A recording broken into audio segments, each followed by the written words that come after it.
nursery predominantly, but that's not everything that we do. We also design and install Japanese gardens across the city, sometimes outside of Melbourne as well. And we service bonsai, so lots of people have bonsai collections and they need assistance in servicing the trees. That means wiring, styling, repotting, all of those things. Some people choose not to do that because they just love having their bonsais in their garden or on their property and don't really want to work on them. So that's a big job for us to look after those trees all the time. So every week we're working on people's collections. We also do something called Milwaukee, and this is probably more related to what you guys do in gardens. So we shape large trees with similar principles to bonsai. So that kind of falls into the garden end of what we do, but that's a very common thing we do. Most weeks we would probably be working on something's Milwaukee tree. The word Milwaukee it means garden tree in Japanese. So that's another big part of what we do. And in the past, say 5 or 6 years, we've decided, and as I just said, we've decided to start making our own pots. And when I say we, not me, some people who know how to do it better than I do. And with that, we run an online international shop, and we send those pots all over the place because finding the right pot for the right tree that you've been working on is one of the big parts of the art form, and they're very one-off, unique things. So it's something that we've always sort of dreamed of, taking all of this time to shape a tree and then just simply selecting a random pot off of a shelf and hoping it all works out. Whereas the idea of shaping a tree and then specifically making a pot for that very tree with the right size, shape, texture, color, all those types of things that you have in the vision in your mind. So that's sort of the dream, and we're getting there. We're very much getting there. We also do some pretty interesting things, which we're about to get involved in the next 3 weeks. We use some of the collection for different types of filming, including advertising. We've done one major motion picture with Liam Neeson, where the character, the bad guy in the character in the film was a bonsai enthusiast. Um, and I'm starting to see a pattern whenever there is someone doing bonsai, it's the bad guy. Yeah, so I don't know why. I'm trying to break that trend. Yeah, but in 3 weeks, we're going to get back into the city, into the same studio to work on a Netflix series based on an American novel, and it will be on Netflix next year. But again, a character is a bonsai enthusiast, but they have not revealed. I did ask. I said, is he the bad guy? And they didn't answer. We didn't answer. I get the feeling that's a yes. So we're preparing a few trees for that, and that's interesting. I'm still telling you about what we do. Lots of interesting things like this. So and compared to the film we did, this could be a long. Right off the bat, we have a week of filming with them. And usually when there's a character that actually is working on bonsai or bonsai enthusiasts, they don't just hire the trees from us. I usually get hired as a consultant to work with that actor to make sure they look like they know what they're doing. And that will be the case with this one as well. But they're pretty, for good reason. They don't tell you a lot of the information about it, but there's some pretty big stars in it. Another part of bonsai that's referred to in Japan that they call yamadori. Yamadori, that word means the collection of.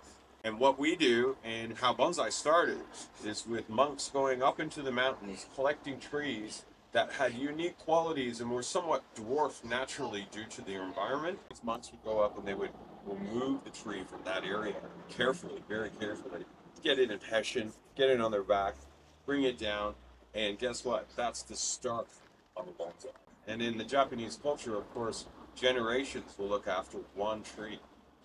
So, keeping that in mind, if it starts at 300 years old and it's 6 generations in, that's why there's bonsais in Japan. They're 700, 800, 900 years old, right? Even older. What sort of age are we looking at? These ones? Everyone's different, but probably the trees in here would range between 30 years old up to 80, 90, even 100 years old. And with that in mind, let's have a look at just behind me here. There's two, if you guys can see, one here and one here.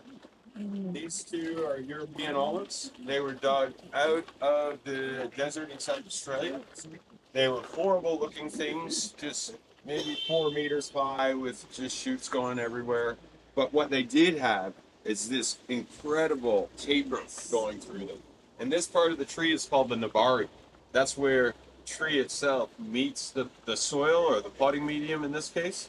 And you can see the interesting taper working its way up. So what we would have done is cut the top of the tree out right in the back, which if you do it well, you guys can't even see where we've done that. We always say to the gardeners that are horticulturalists, not so much bonsai, it's a great method to learn your 2x2 pruning through bonsai. And you can apply that to your trees, to your garden.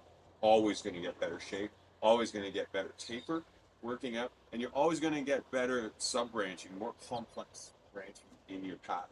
So we've been working on these two trees for I think about 15 years now. So that gives you a bit of a timeline of what it takes to do something. So of course, Yamadori, you save a lot of time, but it still takes a lot. Like, I'd rather take 15 years to get that result than 80, right? So we're still winning, even though it takes a long time to do that. Today we have customer's ash tree, so I'm just going to keep it in shape. Nothing too drastic. I'm not going to be taking any branches or anything off. This one is basically just bringing this canopy back in. It's flushed out quite nicely over spring, so we're just going to bring it back into shape a little bit. It's getting a little bit out of control at the top here, so we'll just condense that down.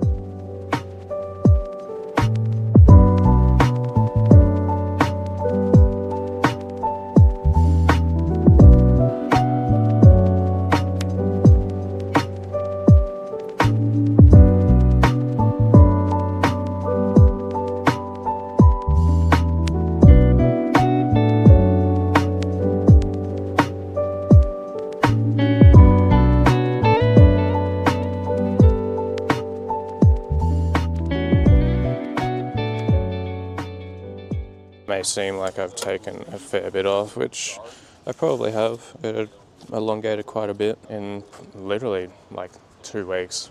It leafed out. So it has had some good growth, but if you let these ashes get out of control, doing it a little bit earlier than maybe you would on a maple will just make things easier in the long run.